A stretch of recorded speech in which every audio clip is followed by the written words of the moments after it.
اینجا استودیوی مرکزی است و چون همیشه در همین ساعت برنامه خبری و تحلیل اخبار آزادی پیشنهاد شما می شود. سلام بینندگان عزیز، امروز 11 فوریه این موضوع را داریم.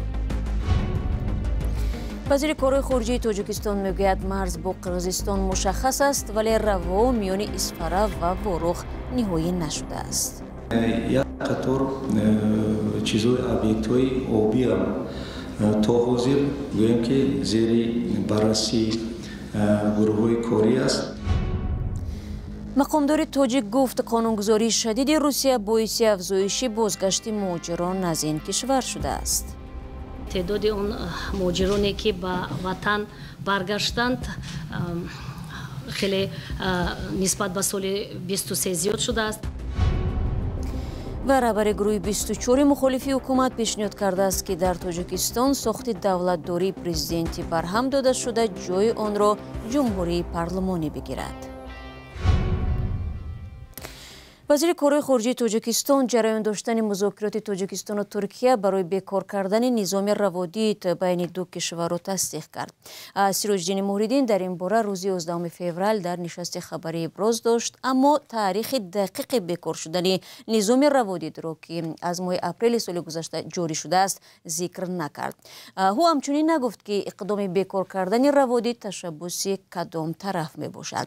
در همین حال با گفته برادر یوسفی و ارشاد سلیمانی وزیر کارهای خارجه تاجیکستان در مورد مشخص کردن مرز با قرقیزستان روشنی انداخت. سیروجدین موحدین وزیر کارهای خارجه تاجیکستان گفت مسئله مشخص کردن مرز با قرقیزستان حل شد، اما مذاکرات جانبها سر چند مسئله دیگر ادامه دارد. یکم اینکه اویدی همون راهی که باید بین واروخ و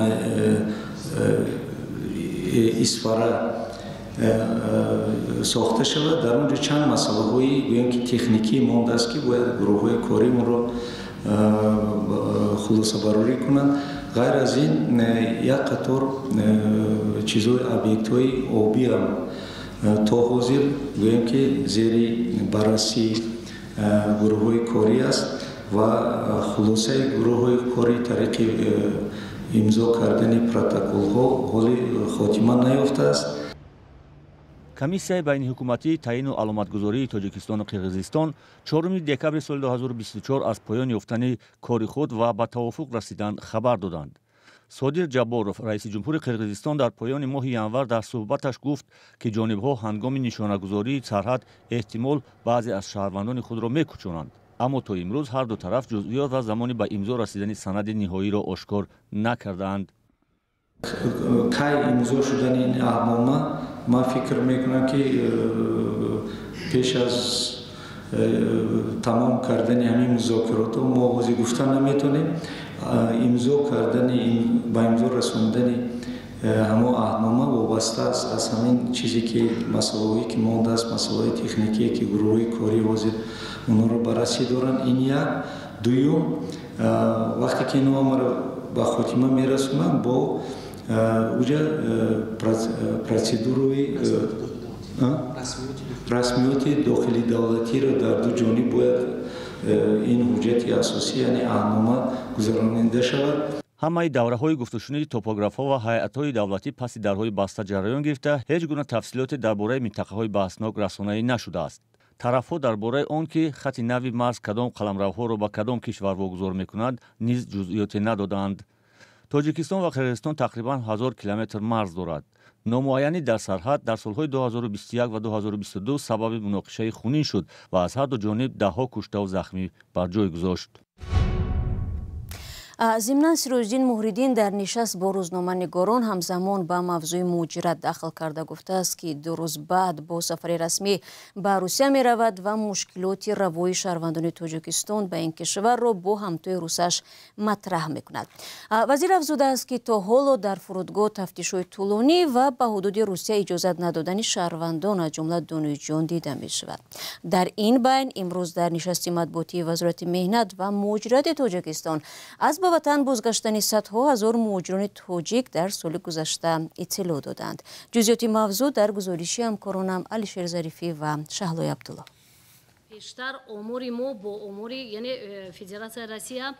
وزارت مهنت مهاجرت و شغل اهالی تاجیکستان از گفتن شماره دقیق مهاجرانی که در یک سال اخیر از روسیه برگشتند یا به آنجا رفتند خودداری کرد.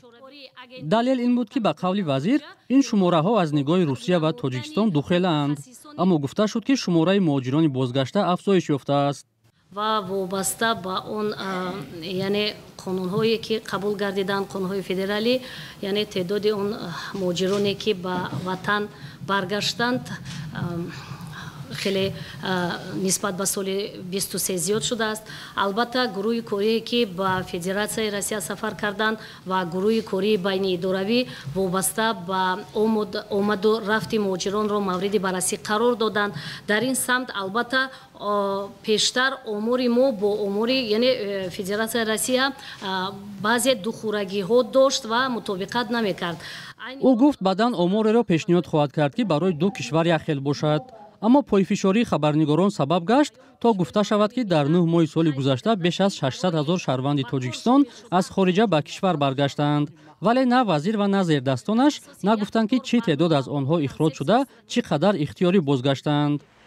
روسیه کشوری اساسی قبول کننده کارجویان تاجیک است، ولی در یک سال اخیر پس از حمله به تالار کراک سیتی هال در نزدیکی شهر مسکو شکایت مهاجران از سنجش و اخراجشان از قلمرو این کشور بیشتر گردید. این وضع سبب گشت تا مسیرهای نوی مهاجرت مهنتی گسترش یابند.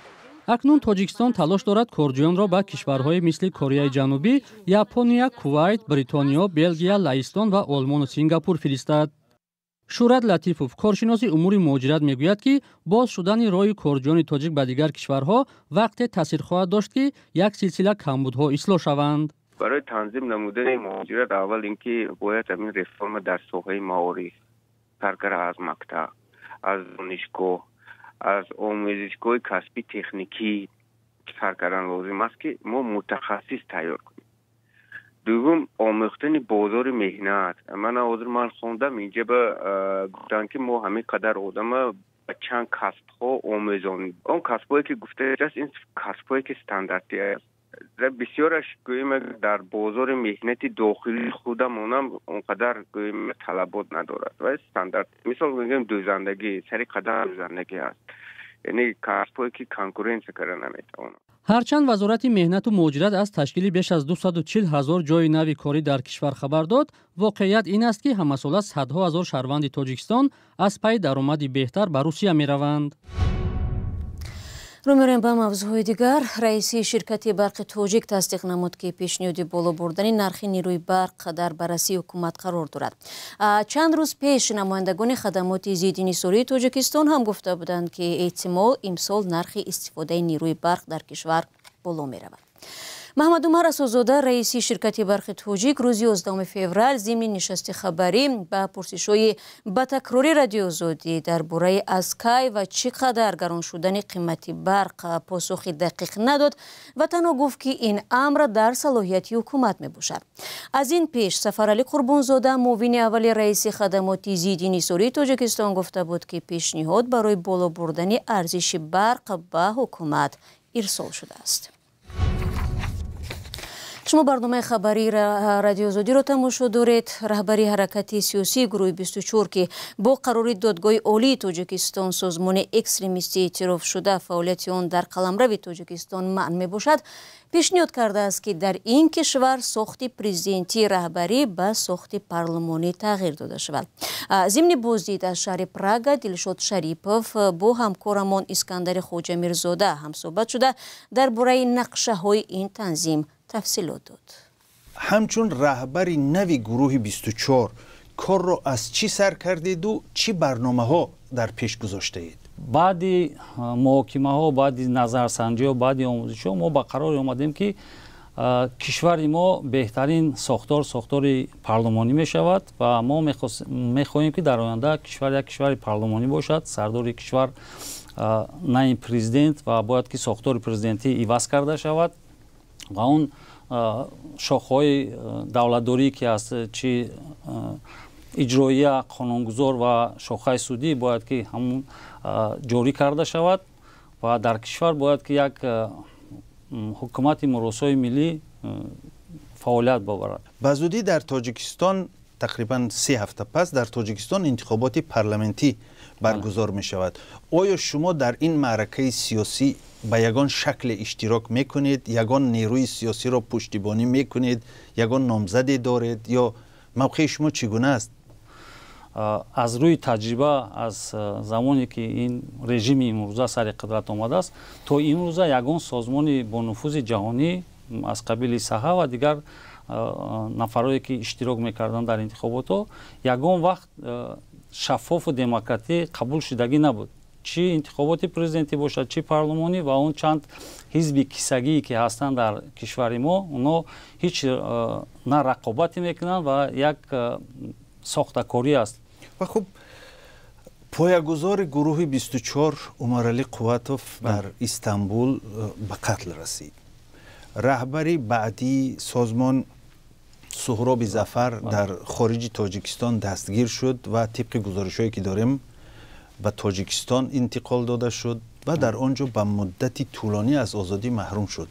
وقتی که شما به رهبری این سازمان پیشبری شدید، وقتی این منصب رو قبول کردید، خوف نداشتید که شما هم اکنون هدف قرار میگیرید؟ بله درست.